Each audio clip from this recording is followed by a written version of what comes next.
नमस्कार दोस्तों, VN study classes में आपका स्वागत है।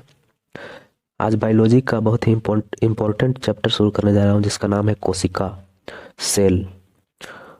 और यह बायोलॉजी का बहुत ही महत्वपूर्ण चैप्टर है, तो इसे पूरा डिटेल से देखेंगे। तो आइए चलते शुरू शुरू करते हैं। कोशिका साइटो, इसका नाम क्या है? साइटो, वैज्ञानिक नाम इसका साइटो है। सेल का वैज्ञानिक नाम क्या होता है? तो साइटो होता है। और कोशिका के अध्ययन को क्या कहा जाता है? तो कोशिका के अध्ययन को साइटोलॉजी कहा जाता है। इसके जनक कौन थे? तो इसके जनक जो थे रॉबर्ट हुक थे।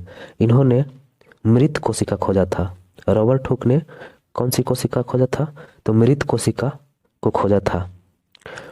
और जीवित कोशिका की खोज किसने किया? तो ल्यूवेनहॉक ने। मृत कोशिका की खोज रॉबर्ट हुक ने और जीवित कोशिका की खोज ल्यूवेनहॉक ने किया। और इसका सिद्धांत जो है, कोशिका का सिद्धांत किसने दिया? तो स्लाइडेन और स्वान नामक वैज्ञानिक ने दिया था। और देखिए, सबसे छोटी कोशिका जो होती है ओवरऑल पूरी दुनिया में, सबसे छोटी कोशिका जो है वो माइकोप्लाज्म होती है। और दुनिया की सबसे बड़ी कोशिका जो है वो शुतुरमुर्ग के अंडे की होती है। तो दुनिया में सबसे छोटी कोशिका माइकोप्लाज्म और सबसे बड़ी कोशिका शुतुरमुर्ग का अंडा। लेकिन मानव में अगर कहा जाए कि मानव में सबसे छोटी कोशिका क्या है, तो स्पर्म होता है, जो कि मेल में पाया जाता है। मानव का जो शुक्राणु है स्पर्म, वो मानव में सबसे छोटी कोशिका होती है। और मानव में सबसे बड़ी कोशिका जो है वो अंडाणु होता है। अंडाणु यानी ओवम। ओवम होता है सबसे छोटी कोशिका, सबसे बड़ी कोशिका मानव में। यह फीमेल में पाया जाता है। और मानव में सबसे लंबी कोशिका की बात करें तो न्यूरॉन, जो कि ब्रेन में होता है। मानव में सबसे लंबी कोशिका न्यूरॉन। न्यूरॉन कहाँ पाया जाता है? तो ब्रेन में। देखिए, लंबी कोशिका और बड़ी कोशिका में अंतर है। बड़ी कोशिका और लंबी कोशिका। बड़ी कोशिका अंडाणु हो जाएगा, ओवम।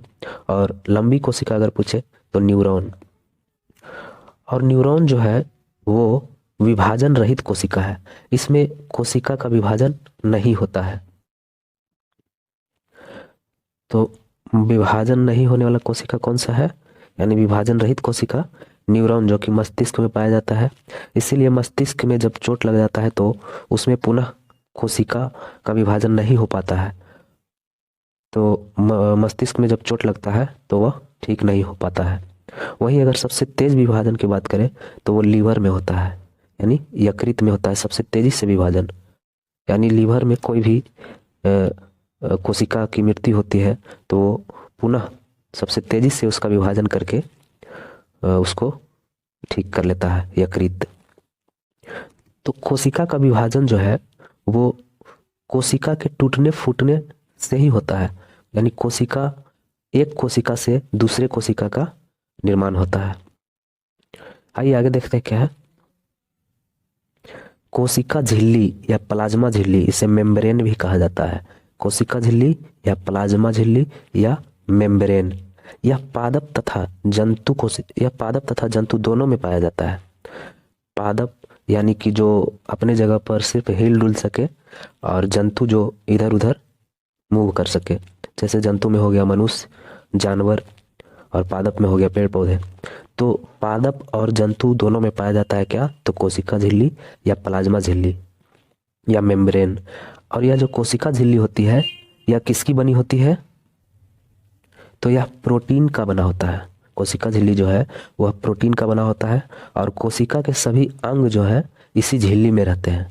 कोशिका, मान ली कि ये कोशिका है, एक कोशिका है, और इसके अंदर जो भी कोशिकांग होंगे, इसमें बीच में न्यूक्लियस रहता है। तो जो भी कोशिकांग होंगे वो इसी झिल्ली के अंदर रहते हैं। तो कोशिका झिल्ली जो है वो किसका बना होता है? तो यह प्रोटीन का बना होता है। देखिए, कोशिका भित्ति क्या है? Cell wall. तो यह केवल पादप में ही पाया जाता है। कोशिका भित्ति जो है वो केवल पादप यानी प्लांट में ही पाया जाएगा, यानी पेड़ पौधे में ही कोशिका भित्ति पाया जाता है। और यह कोशिका भित्ति जो है सेलुलोज का बना होता है। यह सुरक्षा तथा आकार प्रदान करता है। पेड़ पौधे के जो छाल होते हैं वो अक्सर सेलुलोज का बना होता है और वह सुरक्षा तथा आकार प्रदान करता है। तो हमने क्या देखा कि कोशिका झिल्ली जो है वह पादप और जंतु दोनों में पाया जाएगा, और कोशिका भित्ति जो है वो केवल पादप में ही पाया जाएगा। और कोशिका झिल्ली जो है वो प्रोटीन का बना होता है, और कोशिका भित्ति सेलुलोज का बना होता है। और कोशिका झिल्ली के अंदर सभी कोशिका के अंग होते हैं, और कोशिका भित्ति जो है वो सुरक्षा तथा आकार प्रदान करता है। अगला है माइटोकॉन्ड्रिया, इसका हिंदी नाम है सूत्रकणिका। इसकी खोज जो है किसने किया था? अल्टमैन ने किया था। और माइटोकॉन्ड्रिया जो है वो श्वसन का कार्य करता है। किसका काम करेगा? तो श्वसन करने का काम करेगा। और कोशिका के अंदर माइटोकॉन्ड्रिया में क्रेब्स चक्र का निर्माण होता है। मतलब कि एक कोशिका है, इसके अंदर एक कोशिकांग होता है माइटोकॉन्ड्रिया, ये न्यूक्लियस हो गया, माइटोकॉन्ड्रिया होता है जो कि श्वसन का कार्य करेगा। और इसके अंदर जो है कोशिका के अंदर, ये कोशिका के अंदर जो है माइटोकॉन्ड्रिया में क्रेब्स चक्र का निर्माण होता है, यानी श्वसन को पहुंचाने का काम करता है माइटोकॉन्ड्रिया, उसी को क्रेब्स चक्र कहते हैं। अब क्रेब्स चक्र द्वारा जो है किसका निर्माण होता है? तो एटीपी का निर्माण होता है। क्रेब्स चक्र द्वारा एटीपी का निर्माण होगा, जिसमें 38 एटीपी मिल के एक ग्लूकोज का निर्माण करेगा। कितना एटीपी? तो 38 क्रेब्स चक्र में 38 एटीपी मिल करके एक ग्लूकोज का निर्माण करेगा, और यही ग्लूकोज ऊर्जा प्रदान करता है। माइटोकॉन्ड्रिया की आंतरिक दीवार जो होती है, यह माइटोकॉन्ड्रिया है, इसकी आंतरिक अंदर जो दीवार होती है उसे क्या कहा जाता है? क्रिस्टी कहा जाता है। तो माइटोकॉन्ड्रिया में हमने क्या देखा कि इसकी खोज अल्टमैन ने किया, और माइटोकॉन्ड्रिया जो है किसका काम करेगा? तो श्वसन का काम करेगा। और माइटोकॉन्ड्रिया में क्रेब्स चक्र का निर्माण होगा, और क्रेब्स चक्र द्वारा 38 एटीपी मिलके एक ग्लूकोज का निर्माण करेगा, और यही ग्लूकोज जो है ऊर्जा प्रदान करता है। और माइटोकॉन्ड्रिया के आंतरिक दीवार को क्रिस्टी कहा जाता है। आइए अब देखते हैं गोल्जी बॉडी क्या है। तो गोल्जी बॉडी जो है, ये गोल्जी बॉडी इसी में होता है कोशिका के अंदर, और यह जो है परिवहन का काम करता है, यानी लाने और ले जाने का काम करेगा। इसकी खोज जो है कैमिलो गोल्जी ने किया था। तो परिवहन का कार्य कौन करता है? कोशिका के अंदर परिवहन का कार्य कौन करेगा? तो गोल्जी बॉडी करेगा। और इसकी खोज किसने किया था? तो कैमिलो गोल्जी ने किया था। आइए नेक्स्ट देखते हैं।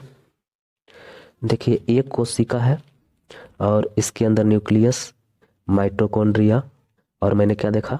माइटोकॉन्ड्रिया के बाद गोल्जी बॉडी, उसके बाद अब देखते हैं वैक्यूल्स यानी रसधानी। तो माइटोकॉन्ड्रिया किसका काम करेगा? तो श्वसन का काम करता है। गोल्जी बॉडी जो है परिवहन का कार्य करेगा, और वैक्यूल्स जो है यह जल संग्रहण का कार्य करता है। यानी कोशिका के अंदर जो वैक्यूल्स है, रसधानी है, वह जल को संग्रहित करने का काम करेगा। हमारे शरीर में जो है 65% जल होता है, जो कोशिका में होता है।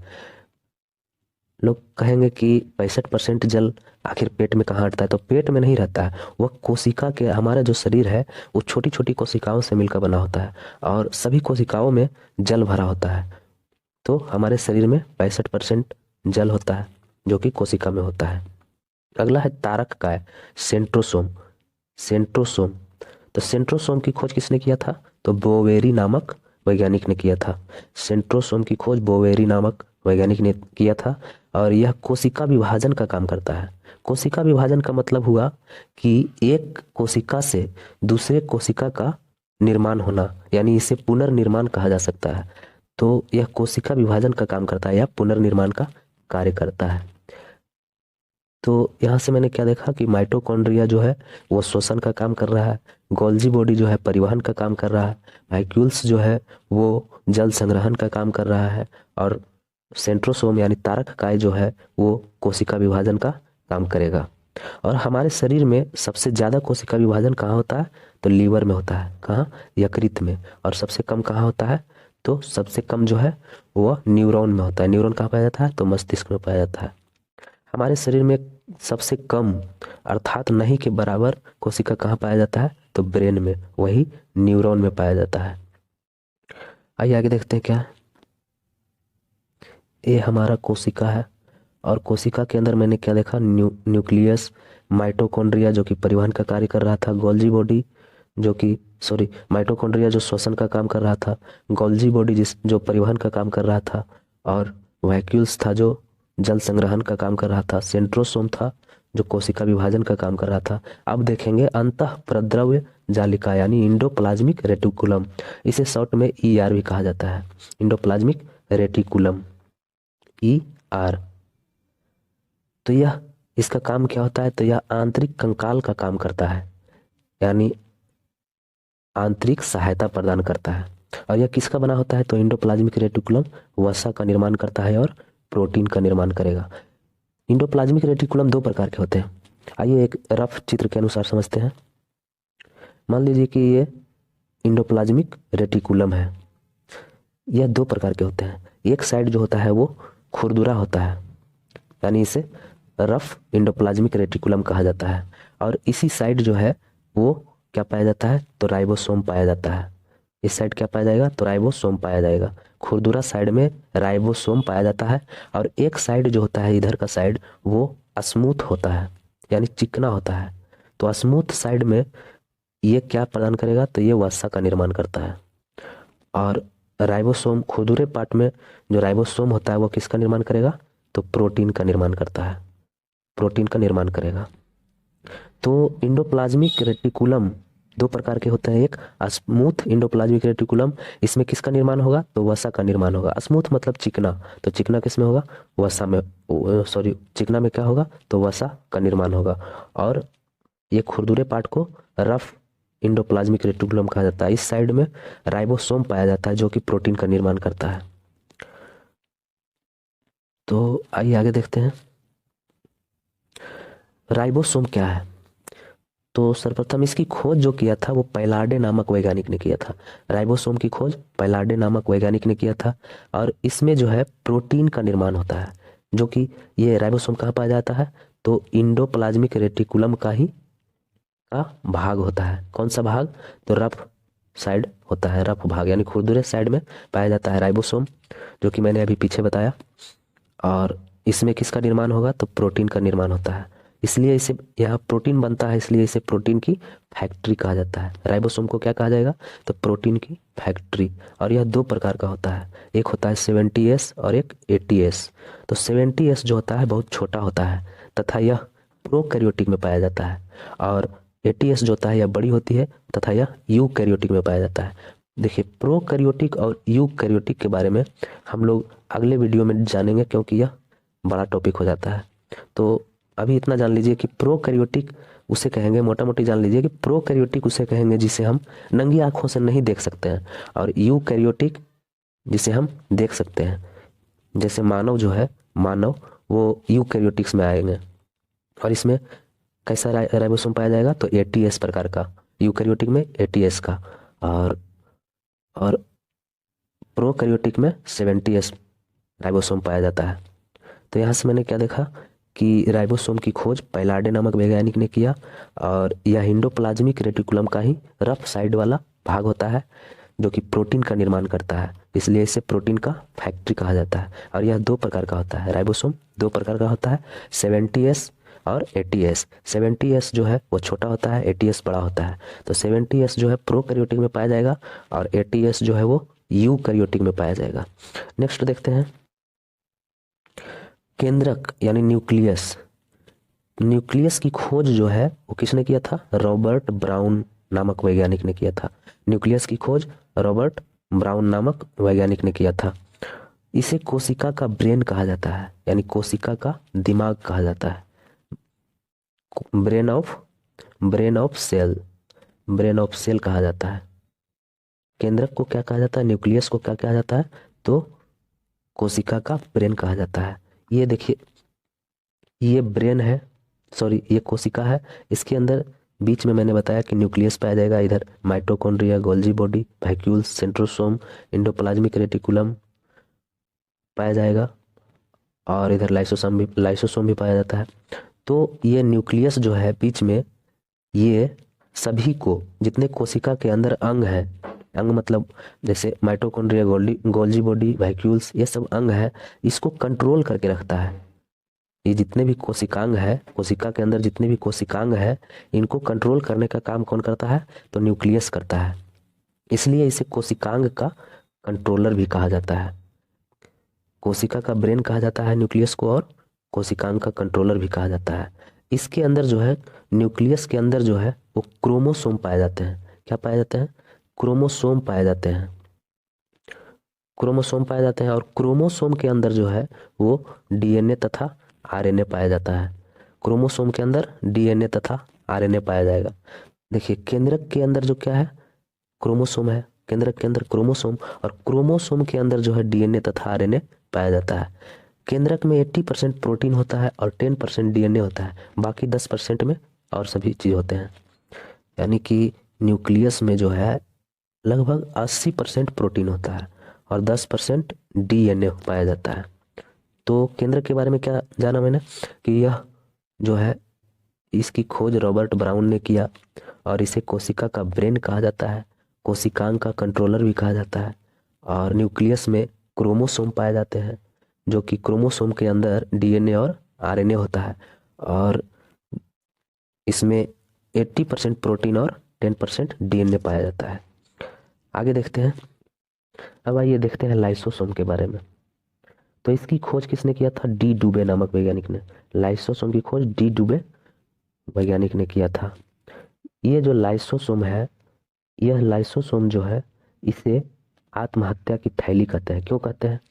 तो मान लिया जाए कि इसमें से ये कोशिका के अंदर जितने भी कोशिकांग हैं, वो उसमें से कोई भी कोशिकांग, मान लिया माइटोकॉन्ड्रिया ने काम करना बंद कर दिया, तो उसकी जो देख रेख है वो कौन करेगा? लाइसोसोम करता है।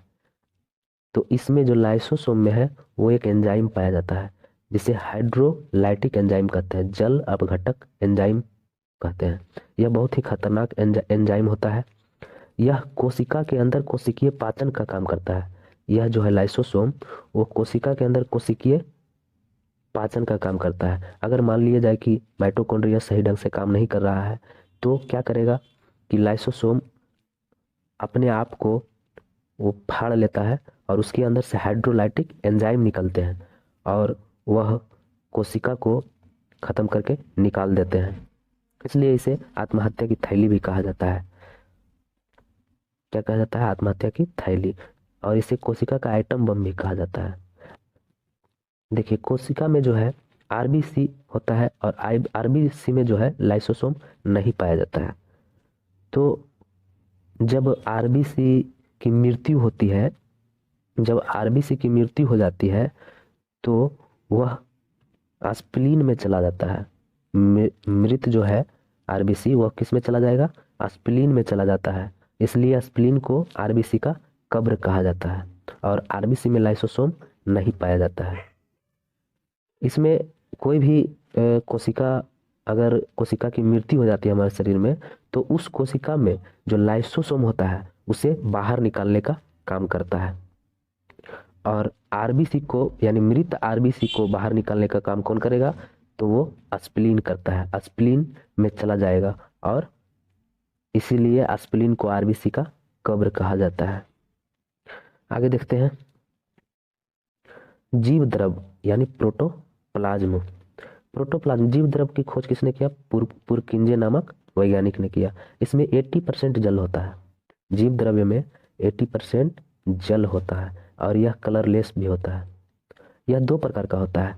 ये जीव द्रव जो है, अगर कोशिका के अंदर है, ये पूरे कोशिका जो है, ये कोशिका के अगर अंदर है, पूरे में है, तो उसे कोशिका द्रव्य कहा जाता है। और अगर केंद्र के अंदर है, केंद्रिका के अंदर है, तो उसे केंद्रिका द्रव्य कहा जाता है। यानी कोशिका यानी साइटो के अंदर है तो उसे साइटोप्लाज्म कहा जाएगा, और केंद्रिका न्यूक्लियस के अंदर है तो उसे न्यूक्लियोप्लाज्म कहा जाएगा। ये जो है जीव द्रव्य, इसे जीवन का भौतिक आधार भी कहा जाता है। जीवन का भौतिक आधार कहा जाता है, क्योंकि अगर ये जीव द्रव्य नहीं रहेगा तो ये सारे जो कोशिका के अंदर कोशिकांग है, ये कोशिकांग जितने भी है, इसके इधर साइड अंदर में ये भरे होते हैं एक द्रव्य, जिसे कहा जाता है कोशिका द्रव्य। अगर ये द्रव्य नहीं रहेगा तो सभी जो कोशिकांग है, ये माइटोकॉन्ड्रिया, और Golgi body, vacuoles, centrosome, endoplasmic reticulum, ये सब जितने भी कोशिकांग हैं ये आपस में टकरा के ये बर्बाद हो जाएंगे। तो इसी को आपस में ना टकराए इसीलिए इसमें कोशिका द्रव्य पाया जाता है, इसीलिए इसे जीवन का भौतिक आधार कहा गया है। और ये केंद्रक के अंदर जो द्रव्य पाया जाता है उसे केंद्रिका द्रव्य कहा जाता है। तो दोस्तों आज हम लोगों ने क्या देखा कि कोशिका जो है, हमारा शरीर जो है वो बहुत सारे छोटी छोटी कोशिकाओं से मिलकर बना होता है और एक कोशिका जो है दूसरे कोशिका का पुनर्निर्माण करता है। कोशिका के अंदर जो है बहुत सारे कोशिकांग पाए जाते हैं। मनुष्य के शरीर का सबसे छोटा छोटा अंग जो है वो कोशिका नहीं होता, बल्कि कोशिका के अंदर भी ये सारे कोशिकांग पाए जाते हैं। इसलिए ये जो है, देखिए मैंने क्या बताया कि ये माइटोकॉन्ड्रिया है, ये किसका काम करेगा, तो ये श्वसन का काम करता है। और गोल्जी बॉडी के बारे में मैंने क्या बताया, तो गोल्जी बॉडी जो है वो परिवहन का काम करेगा। और वैक्यूल्स जो है ये जल को संग्रहित करने का काम करेगा। सेंट्रोसोम जो है वो सेंट्रोसोम कोशिका का विभाजन यानी पुनर्निर्माण करने में काम करेगा। इंडोप्लाज्मिक रेटिकुलम का क्या कार्य है, तो यह जो है आंतरिक कंकाल का काम करता है और आंतरिक सहायता प्रदान करता है इंडोप्लाज्मिक रेटिकुलम।